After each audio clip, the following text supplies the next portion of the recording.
এবং এই জ্ঞান অর্জন করতে গিয়ে আপনি যখন পা ফেলছেন, বাড়ির থেকে বের হচ্ছেন, আপনার পায়ের নিচে ফেরেশতারা সম্মানের পাখা বিছিয়ে দিবে। এমনকি আসমান জমিনের সমস্ত সৃষ্টি, এই গর্তের মধ্যে যে পিপিলিকা আছে, পিঁপড়া, এবং সমুদ্রের নিচে যত মাছ আছে, সমস্ত প্রাণী ওই আলেমের জন্য ইস্তেগফার করতে থাকে, ক্ষমা প্রার্থনা করতে থাকে। এই ফজিলত অন্য কোথাও পাবেন না। আর আমার সবচেয়ে পছন্দের একটা আমল আছে, ঘুমানোর সময় চেষ্টা করি কোনো রাত্রে যেন বাদ না যায়। আপনারাও চেষ্টা করবেন কোনো রাতে যেন এই আমলটা অন্তত বাদ না যায়। আলী রাদিয়াল্লাহু আনহু বলতেন যে যার সামান্য বিবেক বুদ্ধি আছে তার জন্য শোভা পায় না যে সে এই আমলটা না করেই ঘুমিয়ে যাবে। সেটা কি? সূরা বাকারার শেষের 3টা আয়াত তেলাওয়াত করবে। সূরা বাকারার শেষের 3 আয়াত অথবা 2 আয়াত পড়বেন, একই ফজিলত ইনশাআল্লাহ। কি ফজিলত? সারা রাত নফল নামাজ পড়লে যে নেকিটা পেতেন, আপনি এটা পড়ে ঘুমিয়ে গেলে ইনশাআল্লাহ সেই নেকি পেয়ে যাবেন। যদি আপনার নিয়াত থাকে তাহাজ্জুদের, ইনশাআল্লাহ আপনি পেয়ে যাবেন। এই যে কাজগুলো করে ঘুমালেন, আপনি 3 ঘন্টা বা 6 ঘন্টা ঘুমিয়েছেন, এই যে পুরো সময়টা আপনি ঘুমিয়েছিলেন, এই পুরো সময়টার জন্য আপনার আমল নামায় নেকি লেখা হবে। অথচ ঘুমের দরকার কার ছিল? আমার না আল্লাহর? কার স্বার্থ এখানে? আমার স্বার্থ। ওয়াজআলনা নাওমাকুম সুবাতা, ঘুমকে বানিয়েছি আরামের, বিশ্রামের মাধ্যম। বিশ্রাম আমি নিলাম, রেস্ট আমি নিলাম, আমি ঘুমালাম, আবার নেকিও কে পেল? আমি। কারণ কি? কারণ আমি ঘুমিয়েছি মুহাম্মদ সাল্লাল্লাহু আলাইহি ওয়াসাল্লামের তরিকা এবং সুন্নাহ অনুযায়ী, ডান কাত হয়ে। যদি পারেন অজু করে নিতে পারেন, আরো ভালো হয়। ঘুম থেকে উঠলেন, উঠে দোয়া পড়লেন। কি দোয়া পড়লেন? আলহামদুলিল্লাহিল্লাযী আহিয়ানা বা'দা মা আমাতানা ওয়া ইলাইহিন নুশুর। মাশাআল্লাহ। ঘুমানোর সময় কি পড়েছিলেন? আল্লাহুম্মা বিইসমিকা আমুতু ওয়া আহইয়া। অথবা আরো কিছু আমল আছে আপনি করতে পারেন চাইলে, যেমন সূরা মুলক তেলাওয়াত করতে পারেন। ফজিলত, আপনাকে কবরের আযাব থেকে বাঁচানো হবে ইনশাআল্লাহ। আপনি আয়াতুল কুরসি তেলাওয়াত করতে পারেন। ফজিলত, সারা রাত একজন ফেরেশতা আপনাকে পাহারা দিবে ইনশাআল্লাহ। আপনি সূরা ফালাক, নাস, ইখলাস পড়ে ঘুমাতে পারেন এবং হাত দুটোকে একত্রিত করে ফু দিয়ে মাথা থেকে নিয়ে যতদূর পর্যন্ত হাত যায় মাসাহ করতে পারেন। ঘুমের মধ্যে আপনার কোনো সমস্যা হবে না ইনশাআল্লাহ। ঘুমের মধ্যে অনেক সময় প্রবলেম হয় না? দুঃস্বপ্ন দেখে মানুষ, ভয় পায়, অস্থির হয়ে পড়ে। অনেকে বলে বোবা ধরা, বলে না যে বোবায় ধরেছে, মানে আপনি চেতনা এসেছে কিন্তু আপনি নড়তে পারছেন না, এমন হয় না? হয়নি কখনো জীবনে? আচ্ছা, মাসাহ করলে এটা হবে না ইনশাআল্লাহ। তারপরে 33 বার সুবহানাল্লাহ, 33 বার আলহামদুলিল্লাহ, 34 বার আল্লাহু আকবার। এরপর দোয়া পড়লেন, ঘুমিয়ে গেলেন। এছাড়াও সূরা কাফিরুন পড়তে পারেন, কুল ইয়া আইয়ুহাল কাফিরুন। আপনাকে আল্লাহ পাক শিরক থেকে বাঁচাবে ইনশাআল্লাহ। তো এই যে ঘুমালেন, নেকি হয়ে গেল। ঘুম থেকে উঠলেন, দোয়া পড়লেন, নেকি হয়ে গেল। এবার আপনি টয়লেটে যাচ্ছেন, টয়লেটে যাওয়ার সময় বলছেন কি? আল্লাহুম্মা ইন্নী আউযু বিকা মিনাল খুবসি ওয়াল খাবাইস। এই যে টয়লেট করছেন, এই সময়টুকুতে নেকি পাচ্ছেন। বের হচ্ছেন, বলছেন গফরানাকে। ওযু করছেন, বিসমিল্লাহ বলে শুরু করছেন। ওযু করার পরে বলছেন কি? আশহাদু আল্লা ইলাহা ইল্লাল্লাহ ওয়াহদাহু লা শারীকা লাহু ওয়া আশহাদু আন্না মুহাম্মাদান আবদুহু ওয়া রাসূলুহু আল্লাহুম্মা ইজআলনি মিনাত তাওয়াবিন ওয়াজআলনি মিনাল মুতাতাহহিরিন। ওযুটা কি হয়ে গেল? নেকি হয়ে গেল। এভাবে আপনি নামাজে যাচ্ছেন। এবার এই যে মসজিদে যাচ্ছেন পায়ে হেঁটে, প্রত্যেক পদক্ষেপে আপনার গুনাহ মাফ হচ্ছে, প্রত্যেক পদক্ষেপে আপনার নেকি হচ্ছে এবং রহমত বরকত হচ্ছে। এছাড়াও আপনার মর্যাদা আল্লাহর কাছে বাড়ছে। সলাতে নামাজ, জামায়াতে সলাত পড়ছেন, নর্মালি নামাজ পড়লে আপনি যে নেকি পেতেন তার চাইতে 25 বা 27 গুণ বেশি পাচ্ছেন। এবং একটা সামাজিক ঐক্য গড়ে উঠছে। সামাজিক ঐক্য, মুসলিমদের মধ্যে ভেদাভেদহীন একটা সাম্যের সমাজ গড়ে উঠছে নামাজের মধ্য দিয়ে, তাই নয় কি? নামাজটা নেকি। নামাজ শেষ হয়ে গেল, আপনি এখন বসে বসে জিকির আজগার করছেন। নামাজের পরে জিকির আছে না? নাকি ইমাম সাহেবের সাথে একটা মোনাজাত দিয়েই চলে যাবেন? কি করবেন? তাসবিহ তাহলিল নাই? আস্তাগফিরুল্লাহ আস্তাগফিরুল্লাহ আস্তাগফিরুল্লাহ নাই? আল্লাহুম্মা আনকাস সালাম ওয়া মিনকাস সালাম তাবারাকা ইয়া যাল জালালি ওয়াল ইকরাম নাই? আল্লাহুম্মা আইন্নি আলা যিকরিকা ওয়া শুকরিকা ওয়া হুসনি ইবাদাতিক নাই? আয়াতুল কুরসি নাই? ফালাক নাস ইখলাস? অনেক তাসবিহ তাহলিল আছে। 33 বার সুবহানাল্লাহ, 33 বার আলহামদুলিল্লাহ, 33 বার আল্লাহু আকবার, কালিমা শাহাদাত আছে না? এবং আপনি দোয়াও করবেন, কারণ ফরজ সালাতের পরে দোয়া কি হয়? কবুল হয়। তো এই যে নামাজটা আপনি পড়লেন, নেকি হয়ে গেল মাশাআল্লাহ। তাসবিহ তাহলিল করছেন, আপনি নেকি পাচ্ছেন, আলহামদুলিল্লাহ। এরপরে আপনি কোথায় যান? হয় পড়াশোনা করতে যান, অথবা আপনি স্কুল কলেজে যাচ্ছেন, অথবা মাদ্রাসায়, অথবা বাসায় পড়াশোনা করেন, অথবা ব্যবসায় যান, চাকরিতে যান, প্রশাসনের কাজে যান, রাষ্ট্রের কাজে চলে যান, এই তো করেন। দিনটা এভাবে শুরু হয় না? এখন যদি পড়াশোনার সেকশনে আপনি যান, স্টুডেন্ট হন আপনি, এবং আপনার পড়াশোনার উদ্দেশ্য যদি হয় যে আমি জ্ঞান অর্জন করব, এই উদ্দেশ্যে এই জ্ঞানকে কাজে লাগিয়ে আমি দিনের খেদমত করব, এই জ্ঞানটাকে কাজে লাগিয়ে কি করব? দিনের উপকার করব, দিনের খেদমত করব, মানুষের উপকার করব, জাতির, দেশের, আপনার উম্মার, জনগণের কল্যাণ করব, ভালো কিছু করব। আপনার এই জ্ঞান অর্জনটা কি হবে জানেন? ইবাদত, এবং এটা বড় ইবাদত। আমলের চেয়ে ইলমের মূল্যটা বেশি। আল ইলমু ক্বাবলা আল কওলি ওয়াল আমাল, কথা কাজের আগে হচ্ছে জ্ঞান। আর যারা মাদ্রাসায় পড়বেন এই উদ্দেশ্যে যে আমি এই জ্ঞান অর্জনের মধ্য দিয়ে উম্মাকে সংস্কার করব, নিজে দিন জানবো, মানুষকে দিন প্রচার করব, এবং দিনের প্রচার প্রসার প্রতিষ্ঠায় আমি আমার জায়গা থেকে ভূমিকা রাখবো। আমি মুহাদ্দিস হব, মুফাসসির হব, আমি ইনশাআল্লাহ বড় আলেম ফকি হব। অহংকার করব না, মানুষকে সঠিক দিনটা জানানোর জন্য, আল্লাহর সন্তুষ্টির জন্য আমি দিন শিখবো। ইবাদত হবে না? এবং তার মর্যাদা এত বেশি হবে, এত বেশি হবে। নবী সাল্লাল্লাহু আলাইহি ওয়াসাল্লাম বলেছেন, সাধারণ মানুষের উপরে নবী সাল্লাল্লাহু আলাইহি ওয়াসাল্লামের যে মর্যাদা, ইবাদত গুজারদের উপর আলেমের সেই মর্যাদা। এবং এই জ্ঞান অর্জন করতে গিয়ে আপনি যখন পা ফেলছেন, বাড়ির থেকে বের হচ্ছেন, আপনার পায়ের নিচে ফেরেশতারা সম্মানের পাখা বিছিয়ে দিবে। এমনকি আসমান জমিনের সমস্ত সৃষ্টি, এই গর্তের মধ্যে যে পিপিলিকা আছে, পিঁপড়া, এবং সমুদ্রের নিচে যত মাছ আছে, সমস্ত প্রাণী ওই আলেমের জন্য ইস্তেগফার করতে থাকে, ক্ষমা প্রার্থনা করতে থাকে। এই ফজিলত অন্য কোথাও পাবেন না। এমনকি যতক্ষণ সে ইলম অর্জনের পথে আছে, সে আল্লাহর রাস্তাতেই আছে, ফি সাবিলিল্লাহ সে কাজ করছে।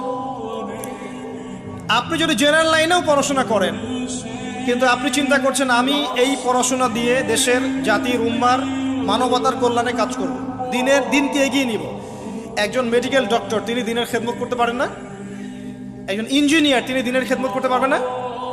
একজন ভালো সৎ পুলিশ অফিসার পারবে না? পারবে না? একজন ভালো সেনাবাহিনীর মেজর জেনারেল পারবে না? একজন সামাজিক নেতা পারবে না? একজন এমপি মন্ত্রী পারবে না? একজন পলিটিশিয়ান উম্মার খেদমত করতে পারবে না? সবাই সবার জায়গা থেকে পারবে। আল্লাহ এমনভাবে দিনটাকে সৃষ্টি করেছেন। ইসলাম এত প্রশস্ত একটা দিন যে মানুষ বিভিন্ন জায়গায় থাকবে, সে তার জায়গায় থেকেই দিনের খেদমত করতে পারবে ইনশাআল্লাহ। একজন শিক্ষক পারবে না দিনের খেদমত করতে?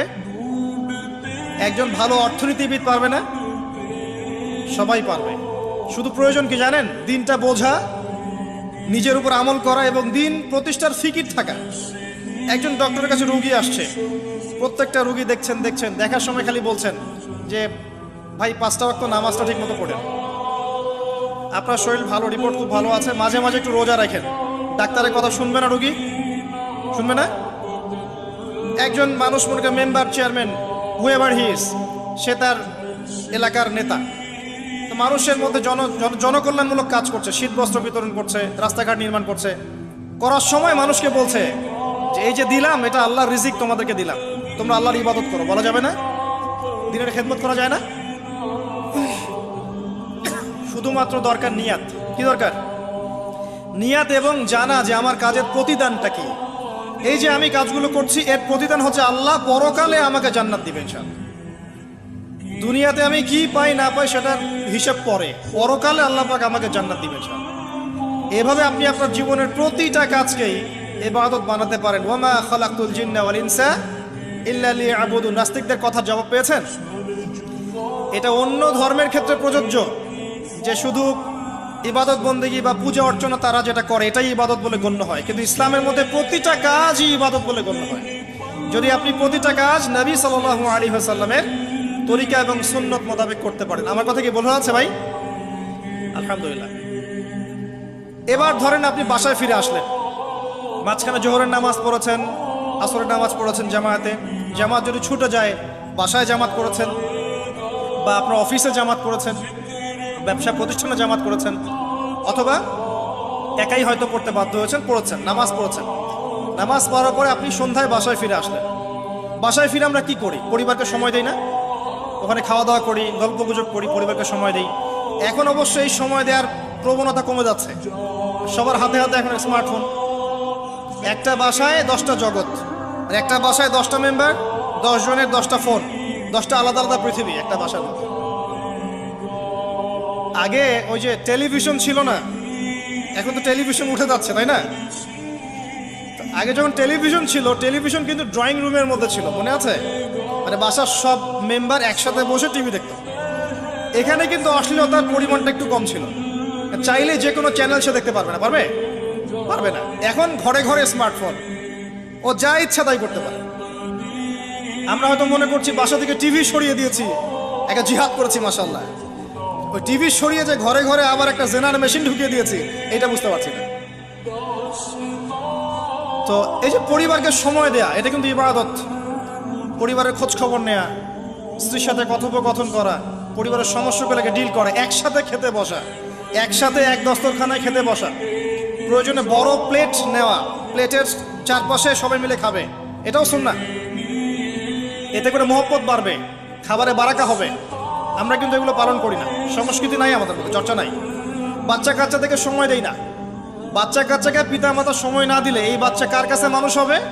কাজের বুয়ার কাছে মানুষ হবে, তাই না? অথবা ডে কেয়ার সেন্টারে মানুষ হবে। তো এই কার কাছ থেকে ভদ্রতা শিখবে? সে তো তাদের মানসিকতাতেই গড়ে উঠবে। তো বাচ্চা কাচ্চাদেরকে সময় দেয়া, পরিবারের সদস্যদেরকে সময় দেয়া ইবাদত। নবী করিম সাল্লাল্লাহু আলাইহি ওয়াসাল্লাম তার স্ত্রীর কোলে মাথা রেখে শুয়ে থাকতেন, ইবাদত। মাথা রেখে শুয়ে তিনি কোরআন তেলাওয়াত করতেন। আমরা যারা বৈবাহিক জীবনে আছি কখনো করেছি? মাশাআল্লাহ। কয়বার করেছেন? বেশি করতে যায় না, বেশি করতে গেলে আবার সমস্যা আছে। সবকিছুর একটা কি আছে? লিমিট আছে। বেশি করতে গেলে ব্যক্তিত্ব কমে যাবে, তখন দেখবেন আপনার উপর খবরদারি করছে। ভারসাম্য বজায় রাখতে হবে। যাই হোক, এমনকি তিনি বলেছেন, আয়েশা রাদিয়াল্লাহু আনহা তিনি বলেছেন যে আমি যে গোশতের টুকরাটা খেতাম, নবী সাল্লাল্লাহু আলাইহি ওয়াসাল্লাম ওইখানেই মুখ দিতেন যেখানে আমি ছিঁড়েছি। এবং রাতের বেলা দৌড় প্রতিযোগিতা করেছেন স্ত্রীর সাথে। প্রথমবার আয়েশা রাদিয়াল্লাহু আনহা জিতেছিলেন, পরে কয়েক বছর পর তিনি তাকে হারিয়ে দিয়েছেন, দিয়ে বলেছেন, আয়েশা আমি তোমাকে আজকে হারিয়ে দিলাম।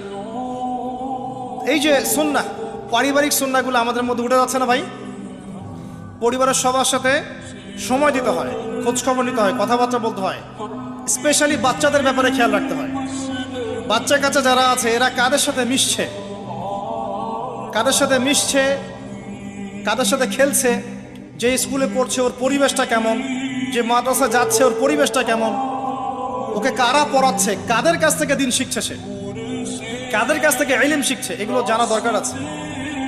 পরিবারের ব্যাপারে সচেতন থাকতে হবে। এই কারণে আল্লাহ পাক বলেছেন, কু আনফুসাকুম ওয়া আহলিকুম নারা, নিজে পরিবার, নিজে জাহান্নামের আগুন থেকে বাঁচো, পরিবার বর্গকে বাঁচাও। কিন্তু এখানে একটা কথা আছে যে সবার পরিবার কিন্তু একরকম হবে না।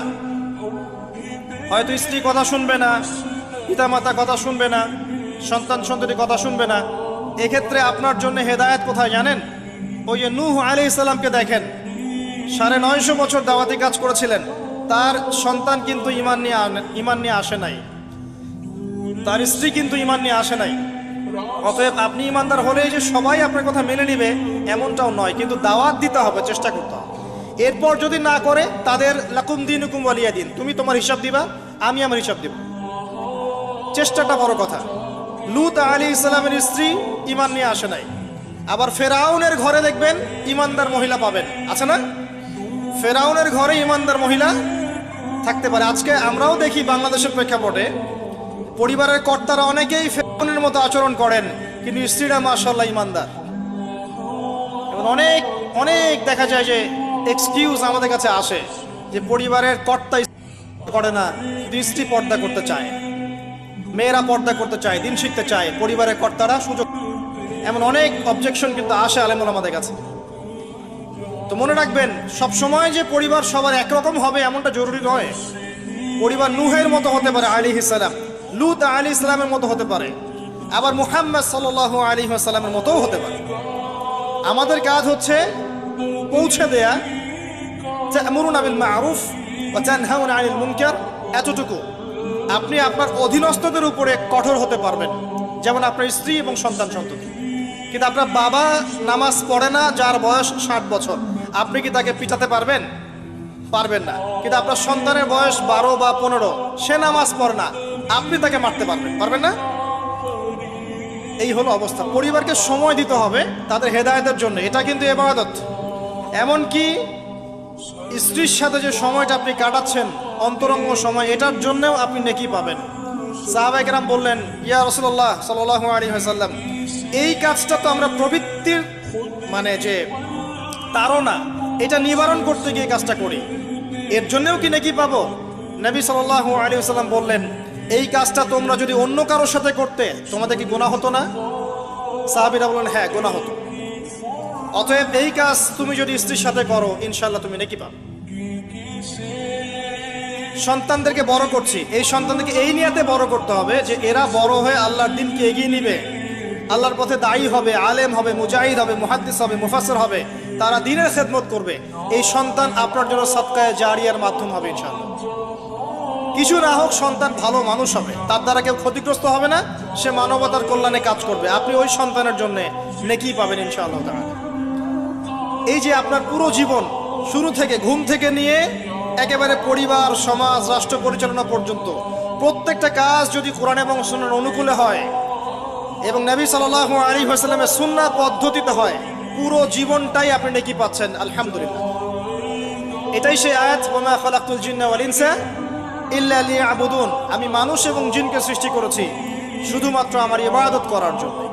এবার আসেন, আল্লাহ পাক যখন আমাদেরকে সৃষ্টি করেননি তখন কি ছিল? কারা ছিল পৃথিবীতে? সর্বপ্রথমে কারা ছিল?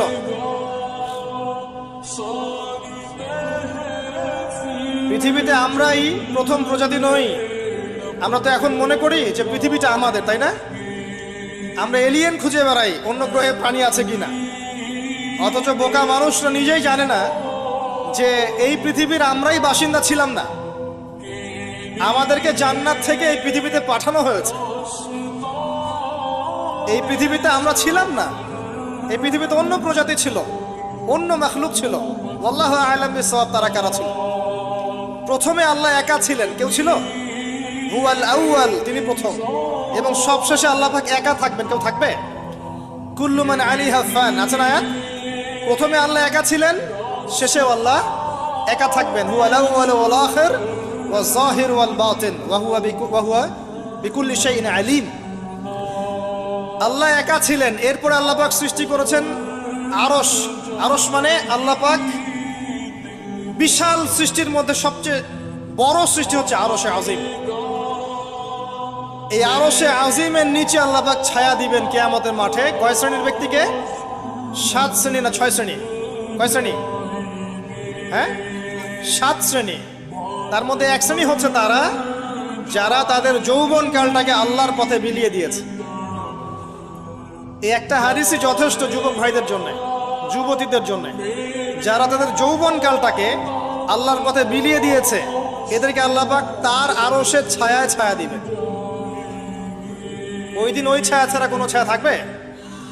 আল্লাহ পাক আরশ সৃষ্টি করেছেন, আরশটা ছিল পানির উপরে। কার উপরে? কানা আরশুহু আলাল মা, তার আরশটা ছিল পানির উপরে। এরপর আল্লাহ পাক 6 দিনে সৃষ্টি করেছেন পুরো মহাবিশ্ব। কয় দিনে? 6 দিন। আমাদের দিনের মতো দিন না, আল্লাহর কাছে শুধু যে কিয়ামতের দিনটাই আমাদের হিসেবে 50,000 বছরের সমান। কত বছর ভাই? 50,000 বছরের সমান একদিন, কিয়ামতের দিন। কিয়ামতের দিনের কি দরকার ছিল? কি মনে হয় আপনাদের? কিয়ামতের দিনের কি দরকার ছিল? ছিল। যদি কিয়ামতের দিন না থাকতো তাহলে পৃথিবীর সব জালেম পার পেয়ে যেত। কিয়ামতের দিন আছে বলেই কোনো জালেম পার পাবে না, কোনো মাজলুমের চোখের প্রাণে বৃথা যাবে না, কারণ কিয়ামতের দিন আছে। এটা হচ্ছে মাজলুমের আশার দিন আর জালেমের জন্য হতাশার দিন। কিয়ামতের দিন না থাকতো তাহলে সমস্ত ব্যভিচারী, ধর্ষণকারী, জালেম, ফাসেক, আল্লাহদ্রোহী সবাই পার পেয়ে যেত না। আল্লাহ পাক পার দিবেন না বলেই কিয়ামতের দিন রেখেছেন। ছোটবেলায় আমরাও মনে করতাম যে মানুষের জন্ম নিয়েছে, কি ভুলটা করলাম, হিসেব নিকেশ, জান্নাত জাহান্নাম, কত সমস্যা। যত দিন যাচ্ছে বুঝতে পারছি যে ভাগ্যিস কিয়ামতের দিন বলে একটা দিন আছে, না হলে জালেমের এই জুলুমের কোনো বদলা হতো না আর মাজলুম তার অধিকার ফিরে পেত না। তো 50,000 বছরের সমান ওই দিন মানুষ অস্থির হয়ে যাবে এই কারণে বিচার শুরু হচ্ছে না কেন। একবার আদম আলাইহিস সালামের কাছে দৌড় দিবে, একবার নবী নূহ, একবার মূসা, একবার ঈসা, একবার ইব্রাহিম, সবাইকে রিকোয়েস্ট করবে মানুষ দলে দলে গিয়ে যে আল্লাহকে বলেন অ্যাটলিস্ট বিচারটা যেন শুরু করেন। অপেক্ষা করা কাজটা কষ্টকর না ভাই? কারোর জন্য অপেক্ষা করা কষ্টকর না? অপেক্ষা করতে করতে ঘামে একদম গলা পর্যন্ত ডুবে যাবে। আল্লাহ পাক হেফাজত করুন আমাদেরকে। ওই 7 শ্রেণীর মানুষের মধ্যে আল্লাহ পাক আমাদেরকে আশ্রয় দান করুন, আল্লাহুম্মা আমিন। এরপরে যেটা বলছিলাম যে এই 50,000 বছরের সমান দিনে একজন ব্যক্তি আপনার আমার জন্য সুপারিশ করবে, তার নাম কি? এবার হাত উঁচু করেন, কতজন আপনাদের মধ্যে ওই ব্যক্তির সাল্লাল্লাহু আলাইহি ওয়াসাল্লাম তার জীবনী পড়েছেন জীবনে একবার? অনেস্টলি বলবেন, সততার সাথে হাত নামান। এবার চিন্তা করেন, এই যে আমরা স্লোগানগুলো দেই যে আল কোরআনের আলো ঘরে ঘরে জ্বালো, নারায়ে তাকবীর, আল্লাহু আকবার, স্লোগান দেই না অনেক? বাস্তবতা স্লোগানের মধ্যে পার্থক্য নাই? যখন আপনি দেখবেন প্রতিটা যুবক বা প্রত্যেক ব্যক্তি আমাদের সমাজের মধ্যে নবী সাল্লাল্লাহু আলাইহি ওয়াসাল্লামের জীবনী সম্পর্কে ভালো ধারণা রাখে, কুরআনুল কারীম মাশাআল্লাহ তেলাওয়াত করতে জানে, কোরআনের অর্থ বোঝার চেষ্টা করে, মাশাআল্লাহ হকপন্থী আলেম ওলামাদের কাছে যায়, আত্মশুদ্ধি অর্জন করে, হালাল খায়, পারিবারিক আদর্শ সুন্দর করে গড়ে তোলার চেষ্টা করে, ন্যায়ের পথে থাকে, অন্যায় করে না, তখন অটোমেটিকলি কোরআনের আলো ঘরে ঘরে জ্বলবে না? তাহলে মূল কাজটা কি আইওয়াশ এবং শোডাউন করা, না মূল কাজ করা? মূল কাজটা কি? আমরা কিন্তু মূল কাজটা করতে চাচ্ছি না, মূল কাজটাকে আমরা ততটা গুরুত্ব দিচ্ছি না যতটা যৌগিক বিষয়গুলোকে গুরুত্ব দিচ্ছি।